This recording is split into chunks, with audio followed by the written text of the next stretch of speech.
Hello students. बहुत लंबा gap हो गया और हमारी क्लास रेगुलर नहीं हो पा रही है।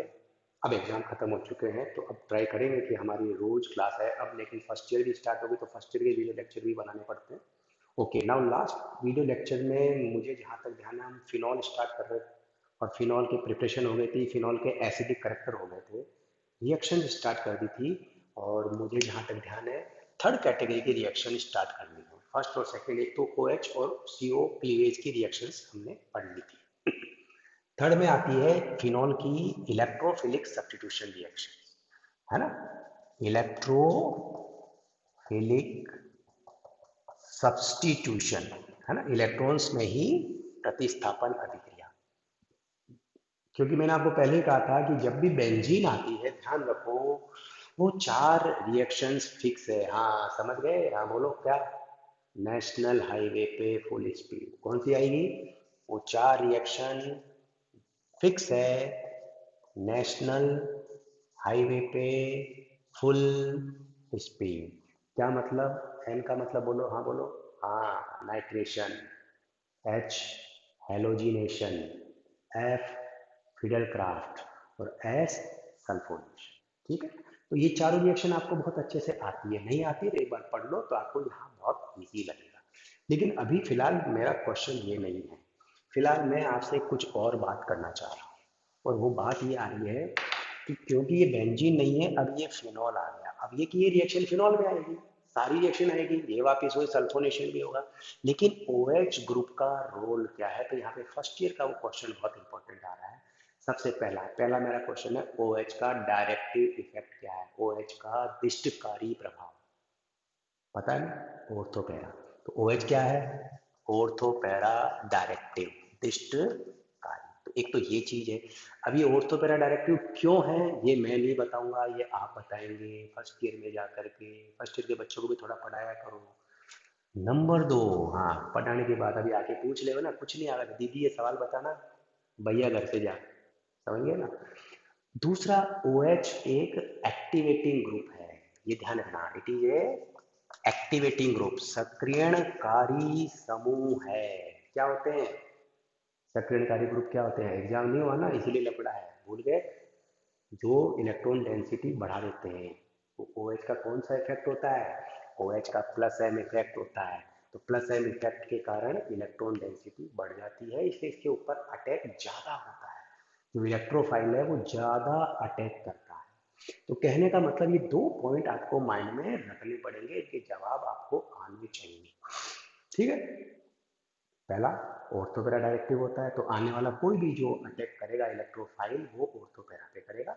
और दूसरा ये एक्टिवेटिंग ग्रुप है, एक्टिवेटिंग ग्रुप होने से क्या हो जाएगा कि ये आसानी से रिएक्शन हो जाएगी, डाइल्यूट से भी रिएक्शन हो जाएगी। ठीक है, अब बात करते हैं इन दो पॉइंट्स को माइंड में रख करके कि मैं अगर बात करूँ नाइट्रेशन की, तो नाइट्रेशन आपने 12th क्लास में पढ़ा था। अगर मैं डाइल्यूट HNO3 भी ले लेता हूँ तो क्या बनेगा? ठीक है, और कंसंट्रेट भी अगर ले लेता हूँ तो क्या बनेगा? ये बताओ। अब ये रिएक्शन आपको कंप्लीट करनी है, मैं नहीं बताऊंगा। तो ये बताने की रिएक्शन नहीं है, रिएक्शन बताने के लिए मेरे पास और भी बहुत कुछ है। तो आप ये रिएक्शन कंप्लीट करना। डाइल्यूट HNO3 में क्या बनेंगे? दो प्रोडक्ट बनेंगे, एक ऑर्थो बनेगा एक पैरा बनेगा। एक बार ऑर्थो पे नाइट्रो लगाना, एक बार पैरा पे लगा, तो ortho nitrophenol, para nitrophenol. Okay clear. अगर मैं कहता हूँ कंसंट्रेट लेना है, कंसंट्रेट HNO3 और साथ में मैंने H2SO4 भी डाल दिया, क्या बोलते हैं इसको, नाइट्रेटिंग मिक्सचर, तो पिक्रिक एसिड बन जाएगा। यस यस, बिल्कुल सही बोला। कुछ बच्चे तो होशियार हैं, पढ़ते हैं, लेकिन कुछ गधे हैं जो नहीं पढ़ते हैं। हाँ वास्तव में गधे का काम पढ़ना थोड़ा ही है, वो तो बाहर ढूंढेंगे, धरती पे बाहर है वो। पिक्रिक एसिड बन गया। ठीक है, और ये आपका नाइट्रेशन का पार्ट कंप्लीट हो गया। ठीक है, अब बात आती है हेलोजिनेशन की। हेलोजिनेशन की अगर बात करें तो देखो डाइल्यूट और कंसंट्रेट में डिफरेंस समझ में आया। हाँ, अगर मैं अब आपको क्वेश्चन दे रहा हूँ what is the mechanism of this, आपको खुद को करनी है। अरे फर्स्ट ईयर में पढ़ी खूब सारी, नोट्स उठाओ, नाइट्रेशन की मैकेनिज्म वो की वही है। तो फर्स्ट ईयर में बेंजीन का नाइट्रेशन पढ़ा। कौन है इसका इलेक्ट्रोफाइल बाबा? कौन है? घंटी बजाओ, आता है, समझ में आया? हाँ वही चीज है, वो आपको करनी है। मजा आ गया? सर क्या कहे जा रहे हैं? हेलोजिनेशन, हेलोजिनेशन में अगर आप क्लोरीन और साथ में मैंने क्या कहा एक्टिवेटिंग ग्रुप है, तो ये इसमें आयरन पाउडर ही डाल देंगे, AlCl3 लुईस एसिड यहाँ पे लिख देंगे, एक बार ऑर्थो पे और एक बार पैरा पे। ऑर्थोक्लोरोफिनॉल पैरा क्लोरोफिनॉल बन जाएगा।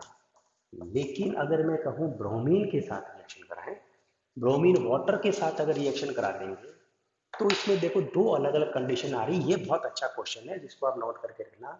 ब्रोमीन इन CCl4 तो क्या होता है, और ब्रोमीन विथ वाटर तो क्या होता है। तो ब्रोमिनेशन होगा, लेकिन वो सॉल्वेंट की पोलरिटी पे डिपेंड करेगा। ये CCl4 क्या है, नॉन पोलर है, इसलिए केवल ऑर्थो पैरा ही बनेगा, यानी ऑर्थो ब्रोमोफिनॉल और पैरा ब्रोमोफिनॉल, ये फॉर्मेशन हो जाएगा। CCl4 है।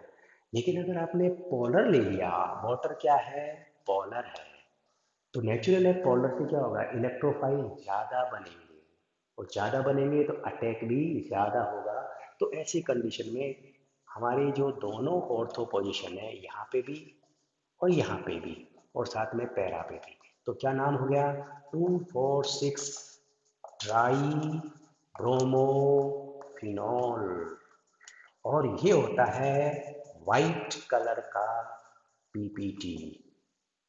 This is the test of phenol. आपसे पूछ सकता है कि फिनॉल का टेस्ट लिखो, तो you can write this test कि फिनॉल की जब ब्रोमीन वाटर से रिएक्शन कराते हैं तो व्हाइट कलर का PPT आता है। क्यों आता है, तो ये बन जाता है 1 2 3 4 5 6 2 4 6, आया समझ में। तो ये ट्राइब्रोमोफिनॉल बनता है। तो एक थोड़ा सा डिफरेंस है, अच्छी रिएक्शन है, इसको माइंड में रखना है। उसके बाद थर्ड रिएक्शन क्या बताई थी मैंने, Friedel Crafts. Very good, good reaction. Friedel Crafts, Friedel Crafts दो होती थी, ध्यान है आपको। हाँ बताओ, बोलो बोलो बोलो। एक तो हाँ एल्काइलेशन, दूसरा एसाइलेशन।